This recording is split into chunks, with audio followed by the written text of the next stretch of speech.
2단원으로 가겠습니다. 이제 노아가 됩시다. 자, 노아가 뭔 줄 알았으니까 이제 노아가 됩시다.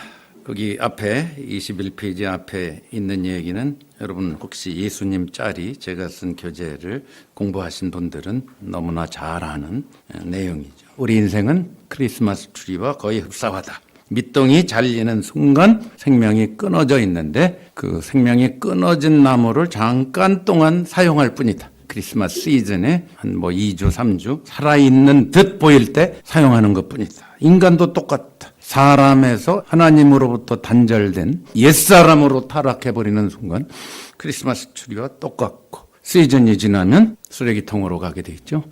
인간도 똑같다. 그래서 성경이 지옥이라고 부르는 것 뿐입니다. 지옥은 어떤 앞으로 갈 장소라기보다 예수님이 비유로 들으신 거죠. 복음서에 지옥이란 말은 복음서에서만 조금 나오죠. 예루살렘 성 바깥에 쓰레기 처리장인 게헨나를 지옥으로 비유를 하신 거죠. 지옥이 없다는 게 아니라 지옥 당연히 있죠. 있는데 우리는 거기는 구더기도 안 죽고 불도 항상 이런 식으로 자꾸 지옥을 알고 있는데 그것보다 훨씬 심각한 게 지옥입니다. 하나님 생명 없이 사는 것이 영원히 지속되는 거. 그걸 성경에서 지옥이라고 합니다. 여기서 저기서. 그래서 결국 쓰레기통입니다. 자, 그러면 하나님과 생명이 단절되어 있는 자기가 결정하고 자기가 선택하고 지멋대로 사는 무법자들의 삶 어떠냐? 하나밖에 못합니다. 장식하는 것밖에, 치장하는 것밖에 못합니다. 크리스마스 추리에 치장하죠, 여러분. 양말도 달고 구슬도 달고 전기 불로 반짝반짝하게 하고 눈처럼 솜도 달고 화려하게 장식을 하죠. 그래서 인간들은 결국 장식하다 끝납니다. 장식을 왜 합니까? 나 혼자 무인도에 살면 장식도 필요 없어요. 아무도 안 봐주는데. 근데 사람들하고 같이 무법자들끼리 사니까 비교 경쟁해야 되니까 어떻게? 장식을 많이 할수록 박수받고 칭찬받고 영광받고 그거죠. 결국 그거 하다가 죽어. 학위, 지식, 돈, 명예, 보석, 더 큰 집, 더 좋은 차 장식하다가 시들시들해지면 이제 노년이 되고 끝나는 인생. 그걸 저는 크리스마스 트리 인생이라고 부릅니다. 자, 아무리 화려하게 한들 생명 없는 죽은 나무에 불과하다. 하나님 보시기에 죽은 옛사람도 똑같다. 그거 이상으로 하나님은 보시지 않습니다. 그게 우리가 아는 내가 선악을 알게 하는 지식나무 열매를 따먹는 날에는 정령 죽으리라. 반드시 죽으리라. 그 말입니다. 크리스마스 트리와 똑같습니다. 그러니까 장식을 더하면 우월감에 빠지게 되고 못하면 열등감에 빠지게 되고 딱 이겁니다. 인간은 전부 우월감, 열등감, 비교, 경쟁 이거 하다가 끝나. 그래서 열등감과 우월감은 사촌지간인 거예요. 자기가 우월해져야 되는데 안 되니까 열등감에 빠지는 거거든요. 같은 거예요. 열등감이 많은 사람이 겸손한 것도 아니에요. 우월하지 못해서 빠지는 거니까. 똑같습니다. 죄인은 똑같죠. 자, 그럼 22페이지 아래 여러분 이거 복습입니다. 이건 다 아는 거예요. 살아있는 나무는 뭐를 자랑하느냐? 치장을 장식을 자랑하지 않고 나무의 목적에 충실한 삶을 자랑하죠. 그렇죠? 나무의 목적 뭡니까? 뿌리에서 올라오는 수분과 영양분을 공급받아서 팔팔하게 강하게 자라나고 줄기가 가지가 뻗고 나뭇잎이 무성하게 나고 꽃이 피고 벌나비가 날아들고 결국 결실하는 거. 자, 그게 나무의 목적. 요 용도 그게 생명입니다. 우리가 이 땅에 살아있는 이유는 요거 위에서 사는 거예요. 나무의 목적에 충실한. 즉 하나님이라는 뿌리 그분의 생명이 올라와서 목적을 달성하게 되는 것. 자, 그걸 위해 우리는 이 땅에 존재하는 것이지 다른 용도는 없습니다. 그러니까 이 목적을 모르고 장식하는 것에만 몰두하는 게 이 세상이고 그걸 교회로 갖고 들어와서 교회 안에서도 그거 하고 앉아있고 사역이라는 미명 아래 그거 하고 봉사라는 미명 아래 그것도 하고 우월의식, 열등의식, 우월의식, 열등의식 비교, 경쟁 똑같아요. 이 세상하고 아이템만 다르지 똑같은 거 하고 있어요. 여기에다가 예수님이 위로부터 태어나기 전엔 하나님 나라 볼 수도 없고 못 들어간다. 자, 아주 화려하게 치장한 사람 아까 얘기했죠. 니고데모입니다. 바리새인, 유대인의 지도자, 이스라엘의 선생, 관원 요즘으로 말하면 2마리 토끼 다 잡았어요. 종교적으로 이 세상적으로. 그래서 요한이 이 사람을 3장에 배치하고 백투백으로 바로 뒤에 사마리아 여인을 배치한 거예요. 가장 화려한 사람과 가장 업신여김을 받는 사람. 두 사람을 딱 3장 4장에 배치하면서 쫙 풀어나간 게 요한복음입니다. 다 의도가 있어요. 그냥 쓴 게 아니에요. 이 사람 자기 딴에는 어마어마한 치장을 했는데 예수님이 볼 때는 그냥 무법자고 죽은 거예요. 생명이 없어. 그래서 평생의 너의 삶이 무효다. 이래버리신 거예요. 23페이지 아래 보세요. 이제 크리스마스 줄인데 이렇게 예수님의 말씀처럼 위로부터 새로 태어나 하나님의 생명을 받은 사람, 특히 인생의 노년기, 인생의 노년 산 사람들은 나름 많이 뭘 치장을 했어요. 남이 알아주건 못 알아주건 자기는 열심히 치장하고 산 거죠. 노년기를 살고 있는 하나님의 사람을 노아라고 부르고, 그렇지 못하고 치장에 열중하고 살아온 인생을 노인이라고 부르겠다 이 말입니다. 아셨죠? 노아와 노인의 차이입니다. 자, 어린아이와 하나님 나라 그랬습니다. 24페이지에 예수님 말씀, 어린아이 같이 하나님 나라를 받들지 않는 자는 결단코 못 들어간다. 하나님 나라와 아무 상관없다 이 말이죠. 예수님이 이 말과 함께 뭐라고 그러시죠? 슬기롭고 지혜로운 자들에게는 이것을 숨기시고 어린아이들에게는 나타내심을 감사합니다. 그렇게 아버지께 기도를 하죠. 슬기롭고 지혜로운 자 누굽니까? 노인이요. 노인. 어린아이. 여기서 어린아이는 꼭 나이가 어린 게 아니에요. 어린아이가, 여러분 어린아이가 겸손합니까? 예수님이 어린아이와 같이 되지 않으면 하나님 나라에 못 들어간다 그러니까 사람들 물어보면 어린아이는 뭐 천진난만하고 뭐 겸손하고, 아니에요. 어린애 발랑 홀딱 까진 애들이 더 많아. 어린애들이. 그죠? 천진하긴 무슨 겸손하긴 세상에서 제일 교만한 애들이 어린아이. 무슨 뜻이에요? 어린아이의 특징은 온 우주를 통틀어서 나라에 관계없이 공통점 딱 하나밖에 없어요. 엄마 없이는 못 살아. 보호자 없이는 못 살아. 세상 없이 똑똑한 애도 보호자 없이는 못 살아. 그거 얘기하시는 거예요. 하나님의 나라 없이는 못 사는 거예요. 그렇지 않은 사람은 하나님 나라와 아무런 관계가 없다. 그럼 어린아이 같이 하나님 나라를 받든다? 무슨 뜻이에요? 다 아시죠? 하나님이 왕이시니까 하나님 나라라는 건 그분의 통치 아래 항복하고 밑으로 들어간다 이런 뜻입니다. 하나님의 통치 아래 항복한 자 이런 뜻입니다. 즉 예수님이 자기를 부인하고 십자가를 지고 나를 졸졸졸졸 나의 라이프 스타일만 고집하고 사는 자, 그게 하나님 나라의 사람이에요. 맨 밑에 보세요. 그런데 나이를 먹을 만큼 먹은 우리는 내가 평생 쌓아온 지식과 경험과 전통을 의지하고 그것에 따라 선택하고 결정하곤 합니다. 하나님의 뜻을 마음대로 추측하고 자신이 생각하는 대로 밀고 나가는 경향이 우리에게 많이 있습니다. 나 자신을 부인하기는커녕 어디서든지 나의 주장을 관철시키려 합니다. 겉으로는 처세술을 발휘하여 그렇지 않은 척, 겸손한 척 하죠. 그래도 속으로는 나 자신의 이기적인 본성에 따라 판단하고 좀처럼 자기 뜻을 굽힐 줄을 모르게 굳어져 있어요. 이게 노년을 사는 사람들의 대다수의 특징입니다.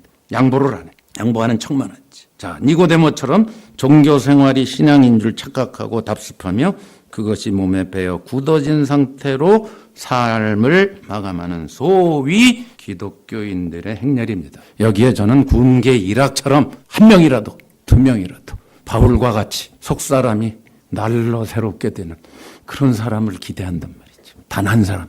대다수는 아닌. 나는 노아인가 아니면 그냥 노인인가. 이거 따져봐라 이거죠. 분별하라. 하나님의 생명이 있는 사람이 과연 종교 생활만 답습하며 살 수 있을까요? 불가능합니다. 하나님의 생명은 절대로 종교 생활을 하질 않습니다. 위에서 온 고차원의 하나님과 똑같은 생명인데 DNA가 그런데 시시한 종교인의 삶을 살게 하지는 논리적으로 절대로 불가능합니다. 고차원의 생명은 하나님 아버지와 그 아들 예수 그리스도의 생명과 같은 차원이 달라요. 차원이. 기독교가 아닙니다. 절대 기독교 아닙니다. 하나님의 차원입니다. 무늬만 기독교인이지 실제의 삶은 온갖 장식을 하는데 인생을 허비할 수는 없어요. 하나님의 생명이 들어온 사람은 절대로 그렇게 살 수가 없어요. 불가능합니다. 이게 노아입니다. 그래서 여기서 노아와 노인의 차이를 제가 분별해야 된다는 말씀을 거기에 25페이지 아래 썼어요. 하나님의 나라를 보고 거기에 들어가 사는 것이 무엇인지를 경험하지 못한다면 예수님께서 무효라고 선언하신 허무한 삶을 사는 것이 된다. 너무 억울하게 인생을 끝납니다. 얼마 후면 이 땅을 떠나는데 영원한 실패자로 마치게 됩니다. 우리는 마치 죽어서 천국 가면 다 끝나는 줄 아는데 성경 어디도 그렇게 되어 있지 않습니다. 그리스도의 심판대 앞에 선다고 그랬어요. 분명히 책임져야 돼요, 우리 인생. 자, 여기에 좋은 소식이 있습니다. 굿뉴스가 있습니다. 노인으로 인생을 마감하지 않고 노아로 살며 영원을 향해 질주할 수 있는, 경주할 수 있는 그 길이 있다 이 말이죠. 그게 복음이다. 좋은 소식, 생명의 복음. 어디? 이 땅에서부터요. 죽은 다음이 아닙니다. 여기서부터 그대로 가는 거예요. 성경이 말하는 복음은 그저 예수 천당이 아니에요. 예수 믿어 구원받고 죽은 후에 천국에 간다는 식의 교리도 아닙니다. 그것은 영원한 하늘의 생명이 여기로 온 거예요. 우리가 저기 가는 게 절대 아닙니다. 하나님의 생명이 저기에서 여기로 온 거예요. 그게 복음이에요. 거꾸로예요. 영원에서 지상으로 온 거예요. 지상에서 영원으로가 아니에요. 잘못 알고 있는 거예요. 그 차원의 삶을 여기에서 하나님처럼 살게. 그게 복음입니다. 이게 노아입니다. 자, 연습 문제로 갑니다. 요한복음의 저자는 위로부터 태어나는 것이 무엇인지를 서두에서 분명히 밝히는데 니고데모 얘기 훨씬 전에 서론에서 1장 1절부터 18절이 요한복음 전체를 하나로 서론에서 쫙 얘기한 거죠. 여러분 잘 아시죠? 자, 거기에 여러분이 달달달달 외우는 성경 구절이 있습니다. 영접하는 자, 곧 그 이름을 믿는 자들에게는 하나님의 자녀가 되는 권세를 주셨으니 이는 혈통으로나 육정으로나 사람의 뜻으로 나지 아니하고 오직 하나님께로서 난 자. DNA가 똑같아. 하나님이 낳았다. 그걸 서두에 이미 딱 박아놓고 요한복음을 쓴 거예요. 그리고 생명 DNA 이 얘기를 한 거죠. 자, 그래서 하나님께로부터 난 자는 예수님께서 니고데모에게 말씀하신 위로부터 태어난 자를 말하는데, 그런데 문제가 예수 그리스도의 복음이 전파된 지 지금 요한복음의 독자들은 적어도 5, 60년이 지났을 때입니다. 여러분 아시죠? 5, 60년이 지났으니까 기독교의 2세, 3세, 4세 아마 옛날에는 일찍 죽고 했으니까 15살, 17살이면 다 결혼하니까 한 4세대, 5세대 이상 지났을 거예요. 계속 모태신앙, 조모태신앙, 증조모태신앙, 고조모태신앙까지 교회에 계속 내려가고 있었어요. 그때 요한이라는 사람이 쓴 복음서가 요한복음이에요. 당시 교회 안에 하나님의 생명을 받고 위로부터 태어난 사람들보다 그냥 기독교인들이 가득한 것을 보고 요한이 너무나 안타까운 나머지 쓴 복음서가 요한복음입니다. 그래서 마태, 마가, 누가랑 완전히 달라요. 요한복음은 대상이 달라, 시대가 달라. 그러니까 이걸 정확히 이해하셔야 돼요. 이후 요한은 요한복음 내내 예수님 당시에 이런 생명 없는 사람들을 나열하면서 요한복음의 스토리는 예수님 당시인데, 자, 성경을 읽을 때 예수님 당시에 벌어진 사건을 쓰면서 60년이라는 세월에 거기 현장이 마치 60년 전하고 비슷해졌다라는 거예요. 그러니까 예수님이 지상에서 공생애 하실 때 하신 말씀이 60년이 지난 교회의 상황에서도 그대로 들어맞는다. 그걸 쓴 게 요한복음이에요. 그래서 교회 안의 기독교인들을 향해 경고합니다. 요한복음은 경고하는 복음서예요. 그리고 격려하는, 경고와 격려가 담긴 복음서예요. 생명을 없는 길, 생명 없는 자는 누구고 생명이 있는 자는 누구냐. 그래서 여러분 잘 아시죠? 요한복음 전반부의 공생애의 마지막의 결론을 요한이 뭐라고 하고 있죠? 12장의 맨 마지막 부분에 공생애 끝났어. 이제 13장부터는 제자들, 자기 사람들하고만 얘기하시고는 십자가, 부활, 그리고 끝나는 게 요한복음이에요. 그러니까 12장에서 공생애는 다 끝나죠. 자, 공생애의 총결산. 예수께서 그렇게 많은 표적을 행했는데도 믿는 사람이 없었다. 따라다닌 사람은 되게 많았는데 믿는 사람은 없었다. 그게 요한복음의 결론이에요. 왜 그렇게 결론 내죠? 90년경 교회에 믿는 사람은 없다. 그 얘기를 하려고 그런 거예요. 자, 그러면 서론에서 이미 박았어요. 뭐라고? 하나님께로서 난 자들, 아닌 사람, 교회 안에 있는 사람. 누구죠? 13절이에요. 1장 13절. 세 부류의 사람들을 지칭합니다. 첫 번째, 혈통으로 난 자들이 잔뜩 앉아 있어요. 교회 모임 안에 혈통으로 낳고 자기가 예수 믿는 줄 알고 있는 사람들이 잔뜩 들어가 있어요. 그거 아니고 하나님께로서 나야 된다. 이렇게 얘기한 거죠. 자, 혈통은 다 아시죠? 뭐 나는 4대째, 5대째, 3대째, 할아버지가 뭐 평양 대부흥 때 예수를 믿고 어쩌고 이런 사람 만나면 얘기를 해보면 생명 없는 사람 되게 많아요. 여러분, 김일성 아버지가 개신교인이고 김일성의 어머니가 안식교인인 거 아시죠? 모태신앙이에요.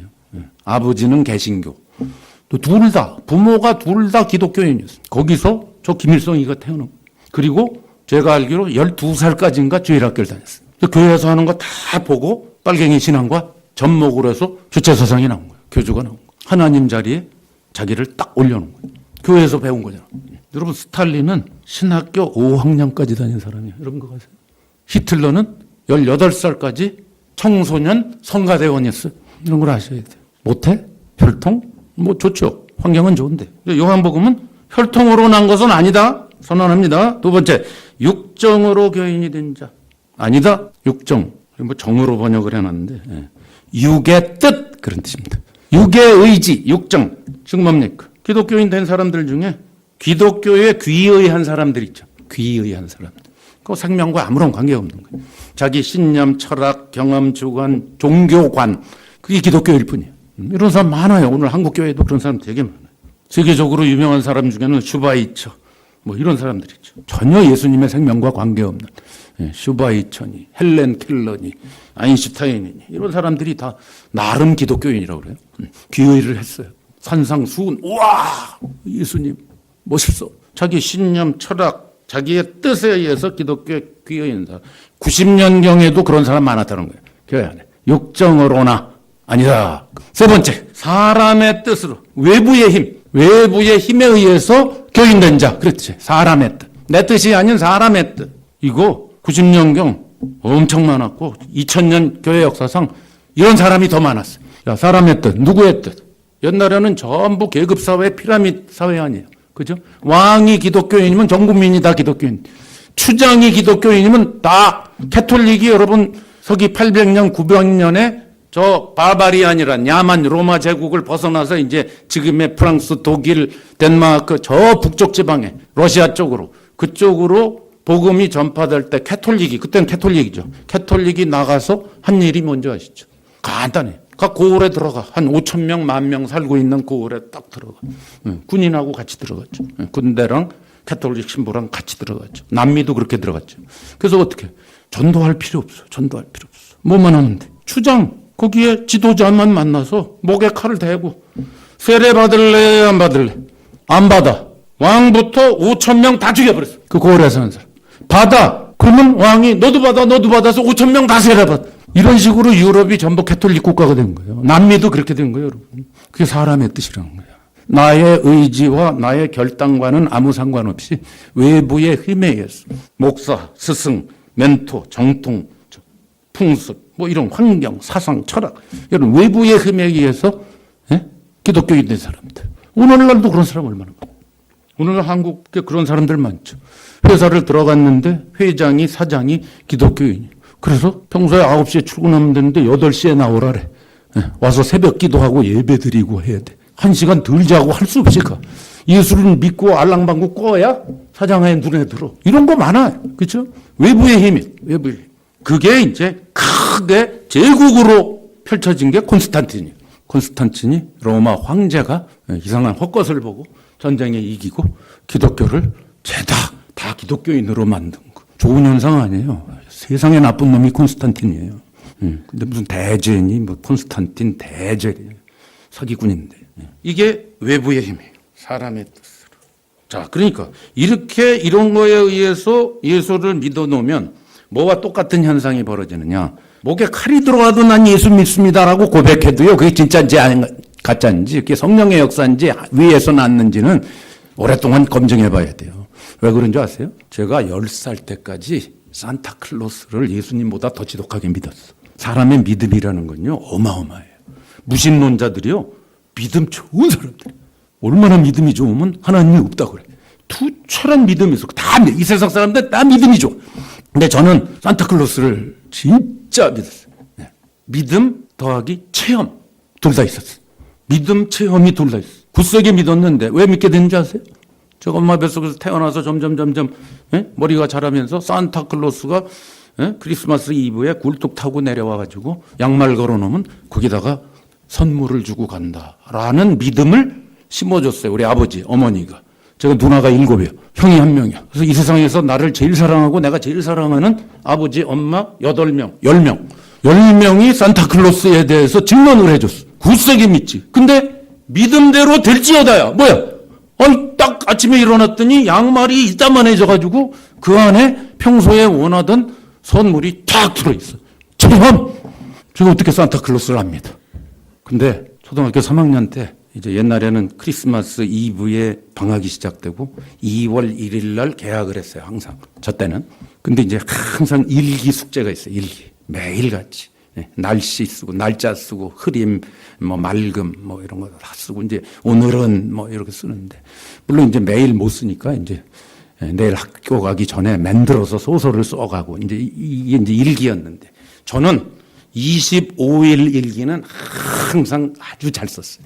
왜? 산타클로스에 대한 얘기니까. 쫙 굉장히 길게. 제가 우러나와서 썼어. 근데 2월 1일 날 3학년 때 딱 개학을 했는데 선생님이 일기 읽어볼 사람. 그래서 제가 저요! 그리고 25일자 일기를.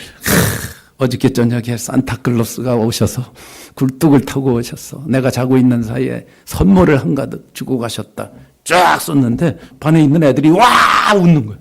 이 자식들이 부러워서 그러나 왜 그러나. 계속 읽었지. 그때 막 웃고 야단이 났어. 심상치 않아. 여기 분위기가 이상해. 그래서 이제 수업시간 끝나고 야 너희들 왜 웃고 야단이야.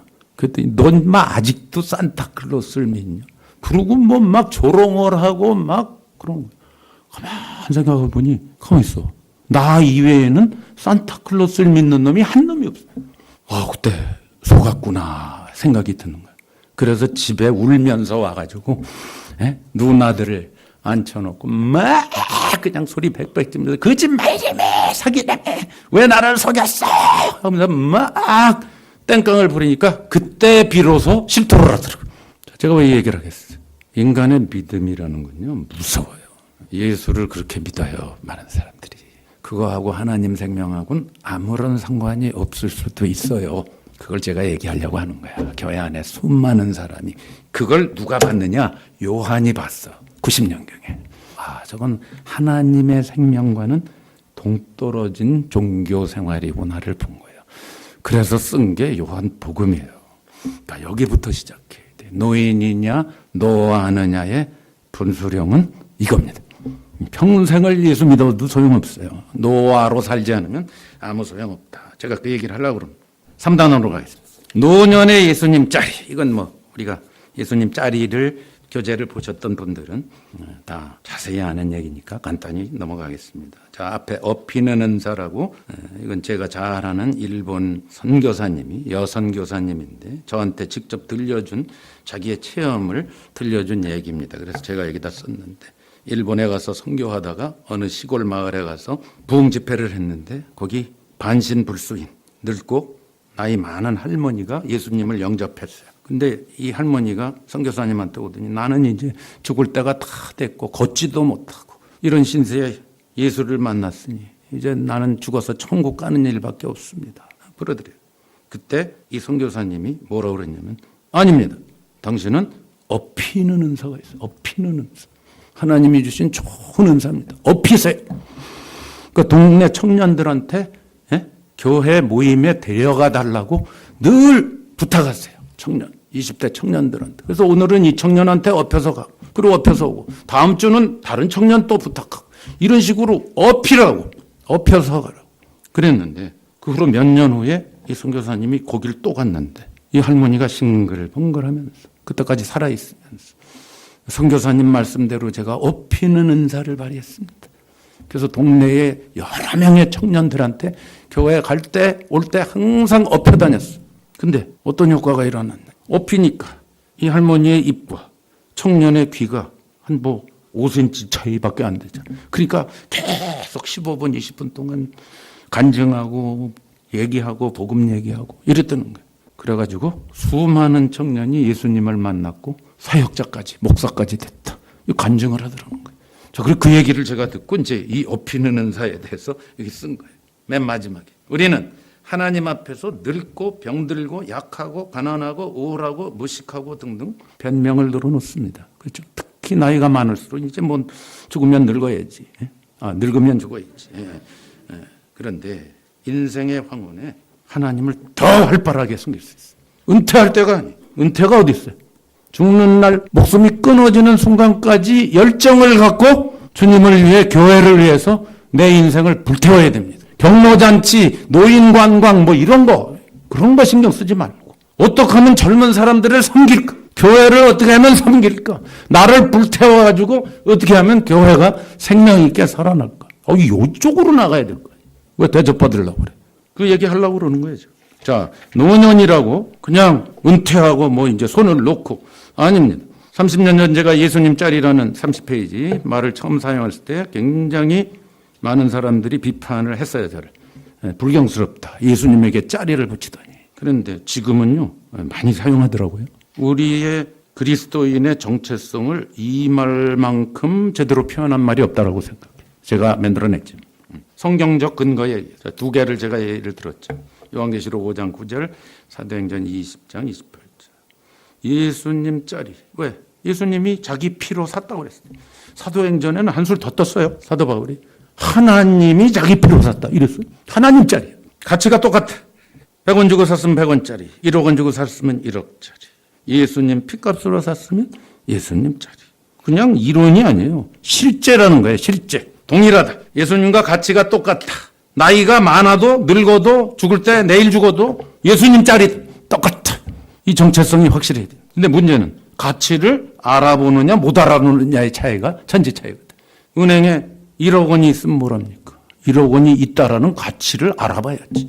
돈에 관해서는 적어도 은행에 내가 10억쯤 100억쯤 있다고 하면 돈에 관해서는 걱정 안 하고 두 다리 쭉 뻗고 살 거 아니에요. 그렇죠? 마찬가지예요. 우리가 예수님 짤이라면 인생이 차원이 다른 삶을 살 수가 있어요.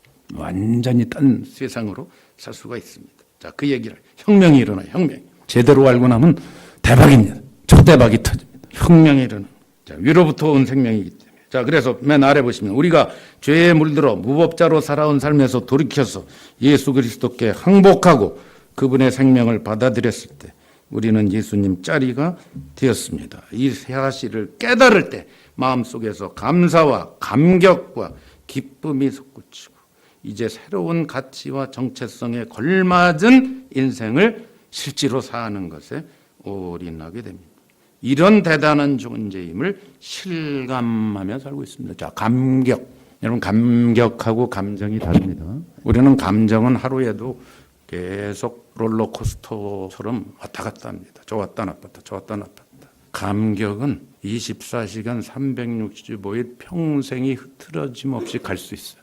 그게 지금 제가 여기서 비유를 들은 거예요. 은행에 내 이름으로 1,000억 원이 있다. 자, 제가 여러분에게 질문할게요. 여러분 은행에 10만 원이 있다. 그럼 얼마나 자주 생각날까요? 10만 원이 있어. 생각 거의 안 날 거예요. 100만 원이 있다. 조금 더 생각날 거예요. 1억이 있다. 은행에 여러분이 1억의 현찰이 있다. 어떻게 했어요? 자주 생각날 거예요. 1,000억 원이 있다. 일주일에 한 번씩 생각날 거예요. 10조가 있다. 늘 여기에 나는 10조가 있다가 무의식, 의식 속에서 자기의 삶을 살아줄 거예요. 그렇죠? 까딱하네요. 내가 호주머니에 돈 없고 있고가 아무 상관이 없어. 은행에 내가 10조쯤 있으면 24시간이 늘 감격 속에서. 그게 감격이에요. 감격은 어떤 감정, 느낌이 아니에요. 감격은 늘 사실에 입각해서 나에게 힘을 주고 에너지를 주고 능력을 주는 걸 감격이라고 해요. 예수 그리스도 짤이다. 우리가 예수님 짤이다. 같이 천조에 비교하겠어요. 하나님의 생명 짤이다. 그게 24시간 365일을 언제 어디서나 지배하고 맴도는 삶. 그게 노아예요. 위력이에요. 자, 그래서 그 확인시켜주는 구절 몇 개를 제가 더 뽑았습니다. 로마서 8장 잘 아시죠? 하나님의 상속자 그리스도의 공동 상속자.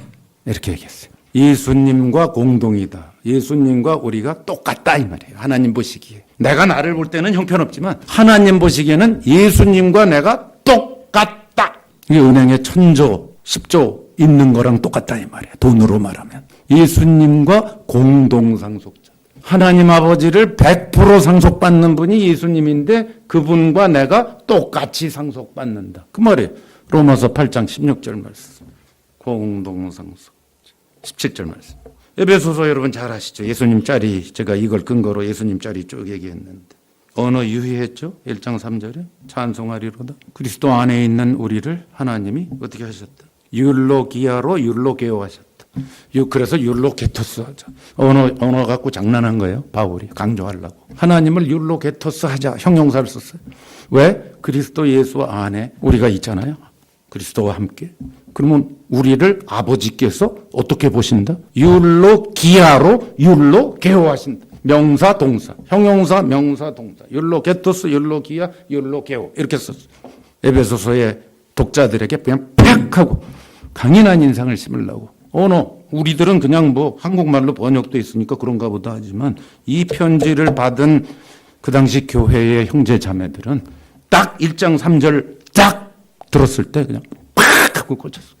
우와, 율로기아, 율로게오, 그래서 율로게토스. 무슨 뜻이에요? 하나님을 좋게 말하리로다. 왜? 예수 그리스도 안에 있는 우리를 예수님과 똑같이 좋게 말하심으로 좋게 말하셨기 때문이다. 하나님이 좋아하는 존재가 예수님인데 우리도 똑같이 여기셨다. 이 말이에요. 할렐루야.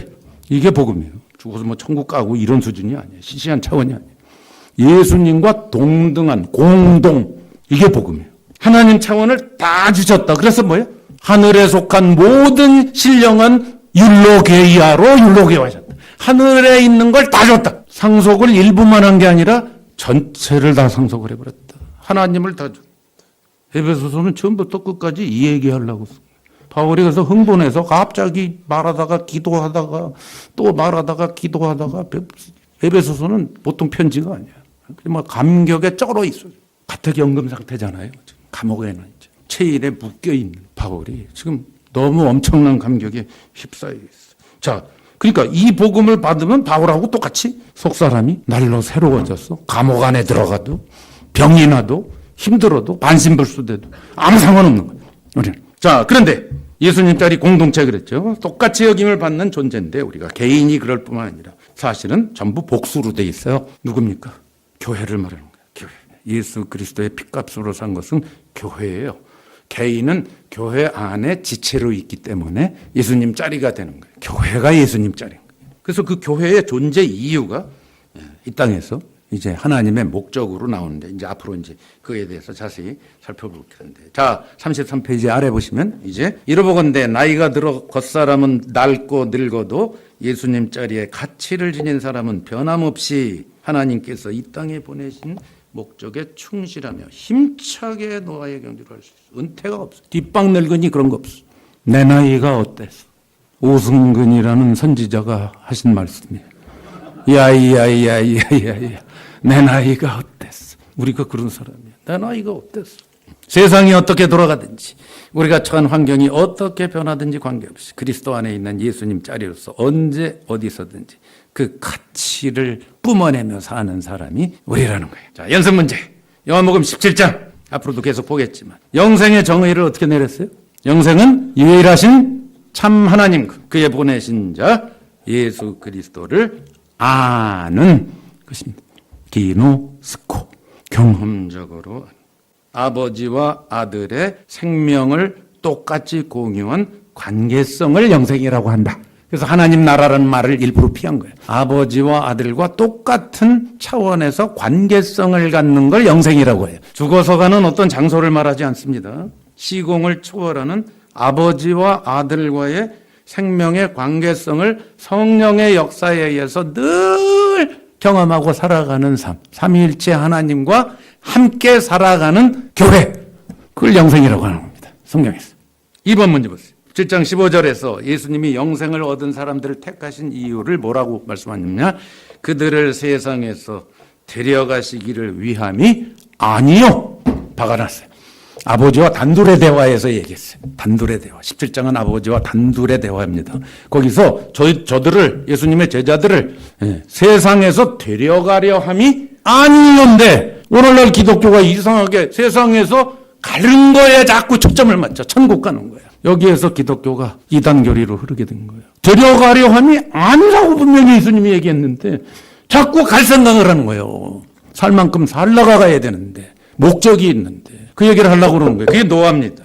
영생은 여기서 시작하는 거예요. 살아있을 이유가 있어야 돼요. 그래서 그 기도 내용이 전부 3번 하나라는 말, 같이라는 두 단어가 끊임없이 반복이 돼요.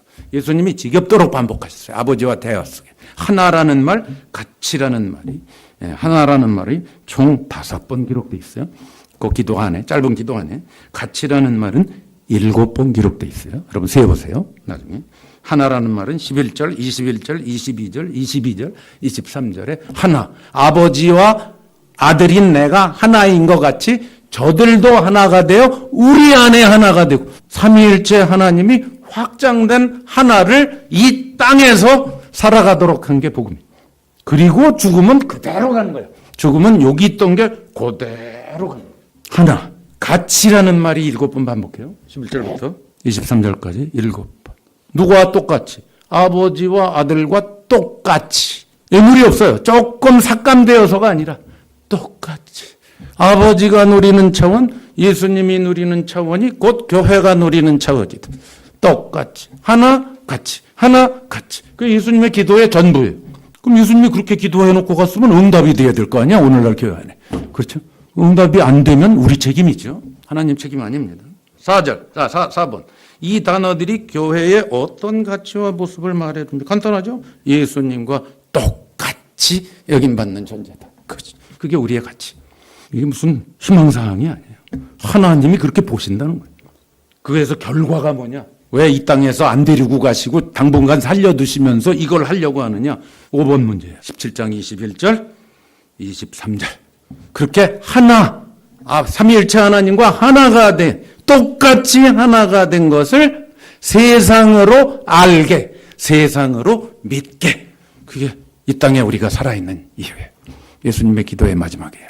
세상으로, 교회 바깥의 사람들이 저들은 이 세상에 살지만 세상이 아닌 딴 나라 사람이네. 그 딴 나라가 뭐냐? 아버지와 예수님이 하나가 되어서 저희들과 함께 사시는 이상한, 이 땅에선 본 적도 들은 적도 없는 피가 한 방울도 안 섞인 사람들이 이 세상 가족보다 더 친하게, 더 가깝게 아버지와 아들과 함께 사는 세상에 이상한 나라가 저기 있네 라고 알게, 믿게. 그게 목적이에요. 그게 교회예요. 자, 이게 요한복음 17장에 저는 성경에서 제일 중요한 데가 요한복음 17장이라고 믿어요. 왜냐하면 아버지와 예수님이 단둘의 대화니까 단둘의 대화보다 더 중요한 거 있으면 나와보라 그래요. 이거 우리는 요한복음 17장에 근거해서 교회는 이런 거구나. 이런 교회가 되지 않으면 우리는 실패하고 끝나는 거구나. 라고 결론을 지어야 돼요. 자, 오늘 거기까지 하고 우리 식사하러 갑시다.